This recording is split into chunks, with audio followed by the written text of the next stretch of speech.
Hi mga ka-Ems, our day 6 in Vietnam. Maaga kami sinundo ng aming tour bus dahil marami na naman kami pupuntahan at malayo sobra ang biyahe. Ito na nga, nandito na kami sa Viet Pearl Farm, mall ng Pearl. Sobrang mahal per bus. Tour muna po kami sa loob dito ng Viet Pearl Farm.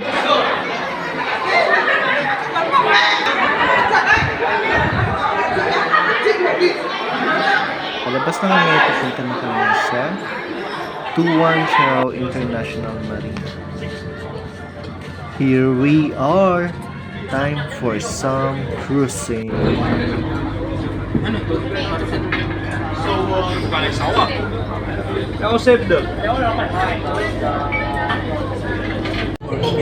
Dahil sa tagal ng biyahe, susulitin ko ang pag-change.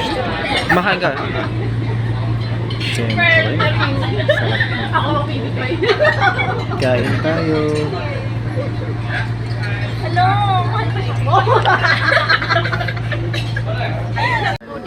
After lunch, dinala na kami ng aming boat sa Sung Sung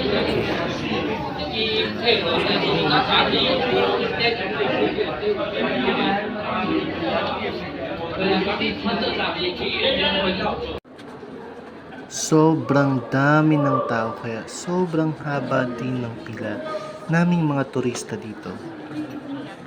Dahil ang laki ng cave nito at ang ganda-ganda niya, isa ito sa mga popular destination in Halong Bay. Time for some kayaking. Papunta na nga kami sa one of the interests in Halong Bay, ang Luon Cave. Sabi nila, Luon Cave is a heaven's gate in Halong Bay, known for its unique tunnel-like structure and the serene lagoon it encloses. Our next destination, this is T-Top Island at the heart of Halong Bay. Maganda sobra sana dito, kaya lang na-timing kami sa sobrang dami. Maliit lang itong island na ito, 3.7 hectares area. It is regarded as one of the most attractive islands in the bay and is a crowd favorite among Halong tourists. Yang mga naglalaro ng sipa, iba-iba ang lahi ng mga. Đây là thông báo từ du thuyền Calista. Hiện tại đã dẫn đến thời gian quay trở về tàu. Kính mời quý khách đi tàu Calista vui lòng di chuyển ra khu vực. And we are all done except for party.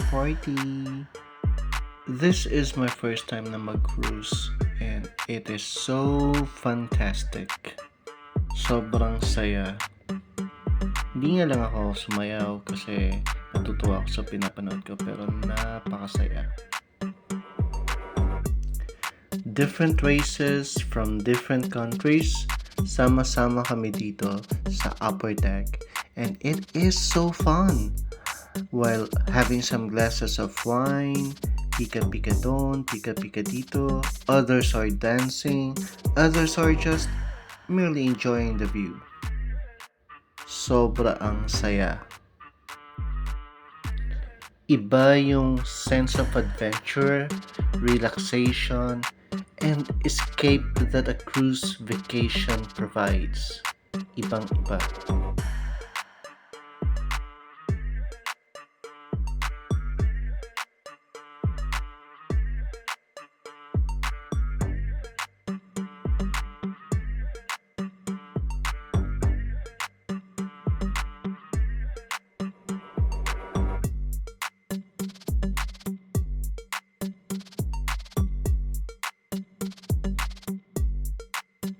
Sabi nga nila, you haven't lived until you have sailed.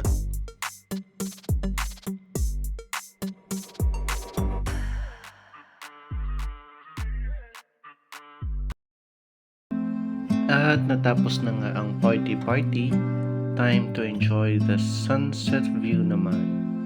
So relaxing.